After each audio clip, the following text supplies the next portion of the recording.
प्रोनेसिस investor academy के इस brand new video में आप सभी का बहुत बहुत स्वागत है। बैंक ऑफ अमेरिका सिक्योरिटीज़ का एक सर्वे आया है, तो इंडियन स्टॉक मार्केट के लिए वो बहुत बड़ा पॉजिटिव है। उसके बारे में जानेंगे कि क्या बोला गया है इंडियन स्टॉक मार्केट के बारे में, या फिर इंडिया में वो कौन से सेक्टर्स हो सकते हैं इसका आने वाले समय में परफॉर्मेंस अच्छा रहेगा। प्लस वर्ल्ड के जो दूसरे मार्केट्स हैं, खासकर एशियन मार्केट्स, उसके बारे में भी कमेंट किया गया है, उसके बारे में जानेंगे। सेकंड, कोचीन शिपयार्ड से रिलेटेड आप लोग का एक क्वेरी है, उसको भी ट्राई करूंगा आंसर कर दें। और थर्ड, एक इंटरेस्टिंग क्वेरी है, मतलब मोस्टली सबके लिए यूज़फुल है, लॉन्ग टर्म सिप के बारे में समझाएं, तो इस पर भी मैं कमेंट करूंगा। सो ये 3 टॉपिक्स हैं आज के। तो इन्फॉर्मेटिव वीडियो है, पूरा देखें, अच्छी तरह से समझें, पसंद आए तो लाइक और शेयर ज़रूर करें, और पहली बार हमारे यूट्यूब चैनल पर आए हैं तो चैनल को सब्सक्राइब करें। सुनो, आज का नंबर 1 टॉपिक कवर कर लेते हैं।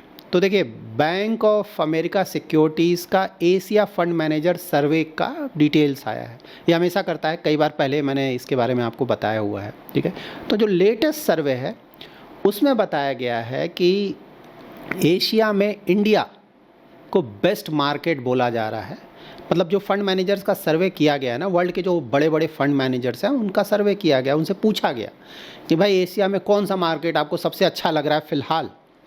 तो उसमें नंबर 1 रैंकिंग दिया गया है इंडिया को। पहले जापान था, अब जापान सेकंड नंबर पे आ गया है, इंडिया नंबर 1 पे आ गया है।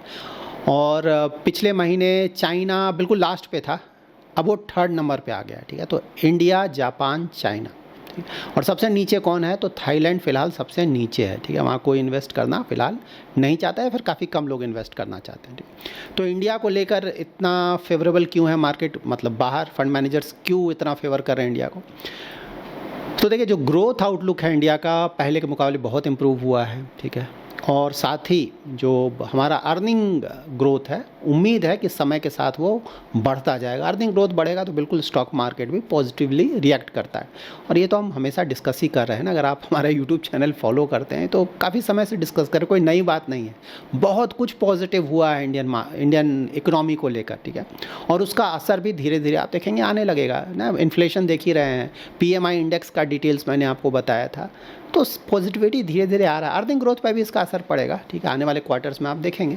तो इसीलिए फंड मैनेजर्स को लगता है, वर्ल्ड वाइड जो मेजर फंड मैनेजर है उनको लगता है कि इंडियन स्टॉक मार्केट का परफॉर्मेंस अच्छा होना चाहिए। अगर उनको मौका मिलेगा तो ज़्यादातर इन्वेस्टमेंट वो इंडिया में करेंगे, एशियन मार्केट्स में। उसके बाद वो कौन से सेक्टर्स हैं जिसको लेकर वो ऑप्टिमिस्टिक हैं कि इसका परफॉर्मेंस अच्छा हो सकता है इंडिया में, ठीक है।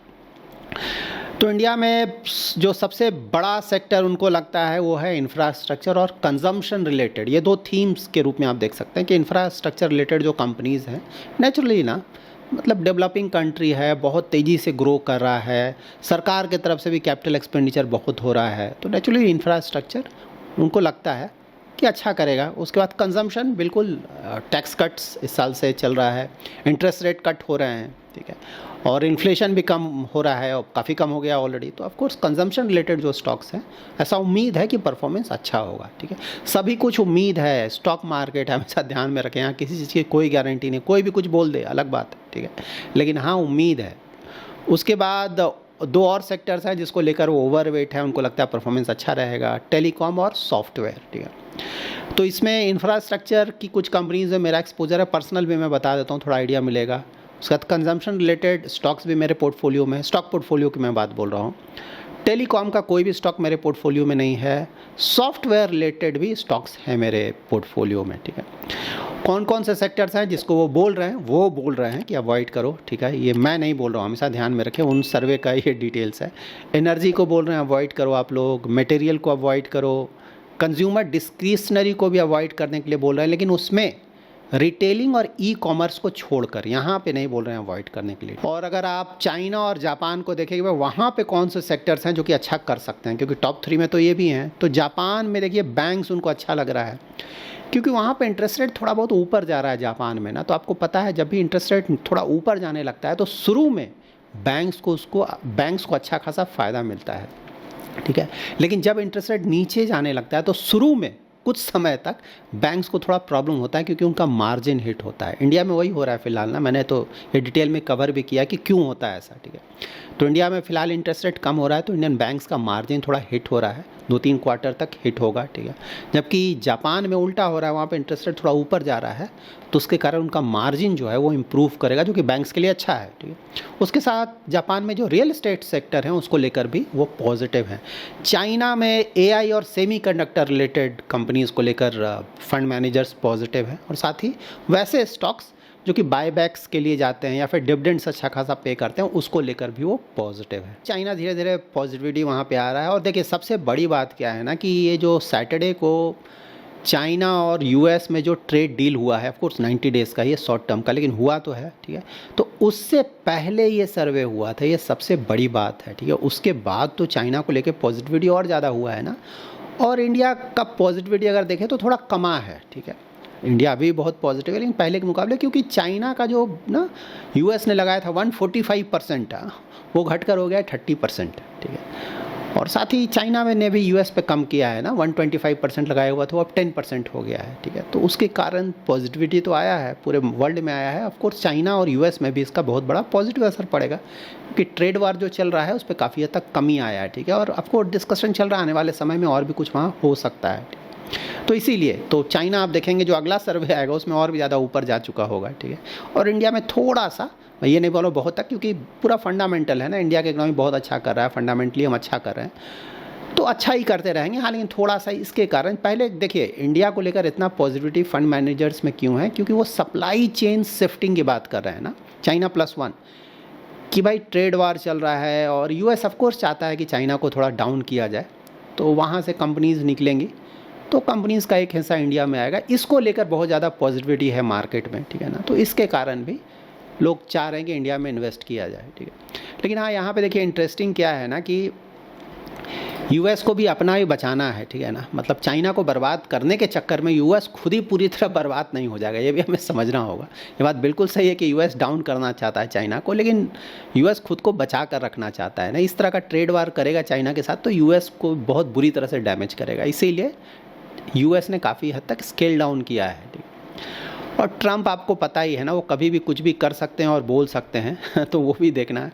देखिए चाइना का अगर आप पढ़ेंगे ना जियो पॉलिटिक्स में, सब हमें जानना चाहिए, तो 100 ईयर का प्लानिंग कर रहा है चाइना कि भाई हमें वर्ल्ड का नंबर 1 ना सुपर पावर बनना है। सेकंड नंबर पे तो ऑलरेडी है ही है वो, लेकिन हाँ अभी आने वाले कुछ डिकेड्स में देखेंगे कि यूएस से भी ऊपर चला जा चुका होगा। यूएस इसी को रोकना चाहता है, मतलब चाहता है, लेट्स सी क्या होगा, लेकिन मुश्किल है अब तो करना बहुत टफ होगा, क्योंकि जापान भी एक समय था ना, कंपटीशन चल रहा था जापान यूएस में, लग रहा था कि जापान यूएस से भी आगे निकल जाएगा जीडीपी वाइज, एक समय ऐसा था, लेकिन फिर जापान नीचे चला गया। तो यूएस फिर से ट्राई कर रहा है कि जापान की तरह चाइना के साथ भी कुछ किया जाए, बट चाइना और जापान में डिफरेंस है ना, यूएस जब जो बोलता है जापान सुनता है, चाइना नहीं सुनता है ना, तो चाइना को नीचे करना पॉसिबल नहीं होगा, बहुत डिफ़िकल्ट होगा। सो लेट्स सी क्या होता है। फिर आप लोग का एक जियो पॉलिटिक्स रिलेटेड इशू, एक क्वेरी आया था इंटरेस्टिंग है कि ऑपरेशन सिंदूर जो हुआ है ना, उसमें इंडिया का तो परफॉर्मेंस, मतलब इंडियन आर्म फोर्सेस का परफॉर्मेंस बहुत अच्छा था, हमने बुरी तरह से हिट किया पाकिस्तान को, लेकिन फिर पाकिस्तान ना क्यों ऐसा बोल रहा है कि वो जीत गया, मतलब वो उसको एडवांटेज मिला इसमें। तो देखिए इसका इंटरेस्टिंग पॉइंट ये है ना कि जब भी इंडिया और पाकिस्तान के बीच जो भी टेंशन्स हुए हैं, सभी में वो आपको बोलेंगे कि सभी कुछ पाकिस्तान नहीं जीता है, इंडिया आज तक पाकिस्तान से कुछ जीत ही नहीं पाया है। लाइक 1965 का जो वॉर हुआ था ना, वो बोलेंगे पाकिस्तान जीत गया। 1971 वो जाके आप पाकिस्तान में जाकर पूछिए, उनका टेक्स्ट बुक जैसे पढ़िए, वो बोलेंगे नहीं पाकिस्तान जीता था, इंडिया तो हार गया था, ठीक है। उसी तरह से ऑपरेशन सिंदूर, तो कुछ भी होता है वो ही हमेशा जीतते हैं, ठीक है, उनके अनुसार ऑफ कोर्स तो इन चीज़ों को सीरियसली ना लें। ओके, सुना कोचीन शिपयार्ड से रिलेटेड आप लोग का क्वेरी आया था। तो देखिए अभी बहुत कुछ पॉजिटिव चल रहा है डिफेंस में। एक तो इंडिया पाकिस्तान टेंशन के कारण ऑलमोस्ट सारे डिफेंस के स्टॉक्स ही पॉजिटिव चल रहे हैं, कोई एक कंपनी नहीं, सभी कुछ ठीक है पॉजिटिव चल रहा है। एक तो ये, दूसरा शिप बिल्डिंग को लेकर बहुत पॉजिटिव न्यूज़ है कि जो इंडियन गवर्नमेंट है ना, अभी तो शिप बिल्डिंग में हम कहीं भी नहीं है, 1% से भी शायद कम है हमारा शेयर वर्ल्ड में। तो इंडियन गवर्नमेंट ट्राई कर रहा है कि 2030 तक हम टॉप 10 में आ जाए शिप बिल्डिंग में, और 2047 तक टॉप 5 में आ जा रहे हैं। तो उसके लिए ट्राई किया जा रहा है कि ना आंध्रा में, तमिलनाडु में, गुजरात में, सभी जगह अच्छा खासा ना बनाया जाएगा शिप बिल्डिंग के लिए कुछ ना कुछ इंफ्रास्ट्रक्चर। तो ये सब पॉजिटिव है, इसीलिए सिर्फ कोचीन शिपयार्ड नहीं, दूसरे भी जो रिलेटेड स्टॉक्स हैं शिप बिल्डिंग रिलेटेड, उनका ही परफॉर्मेंस आप देख रहे होंगे, बहुत अच्छा चल रहा होगा, ठीक है। और प्लस इनका जो रिज़ल्ट आया है, रिज़ल्ट भी अच्छा आया है, ठीक है, इस बार का। मतलब प्रॉफिट 287 करोड़ के आसपास है, क्वार्टरली प्रॉफिट, और 27% बढ़ा है प्रॉफिट, और रेवेन्यू सेल्स भी 37% से बढ़ा है, 1757 करोड़, ठीक है। लेकिन हाँ, यहाँ पे कैच क्या है, कैच भी हमें जाना हो जाए, कैच के बारे में भी हमें पता होना चाहिए। कैच ये है कि भाई जो प्रॉफिट आया उसका एक बड़ा हिस्सा जो है वो सिर्फ रिपेयर डिवीज़न से आया है, ठीक है ना, रिपेयरिंग। और जो सिर्फ रिपेयर से पैसा बना है इनका 836 करोड़, वो मोस्टली कहाँ से आया, वो आया है INS विक्रांत और विक्रमादित्य का रिपेयर हुआ था, ठीक है। और ये वन टाइम रिपेयर है, हमेशा एवरी क्वार्टर वो रिपेयर के लिए नहीं आएंगे। तो ये बड़ा जो हिस्सा है ना रिपेयर का, वो इसके कारण है, तो वन टाइम है। इसीलिए जब आप उनका प्रॉफिट ग्रोथ देखेंगे ना कंपनी का, अच्छा नहीं लगेगा आपको।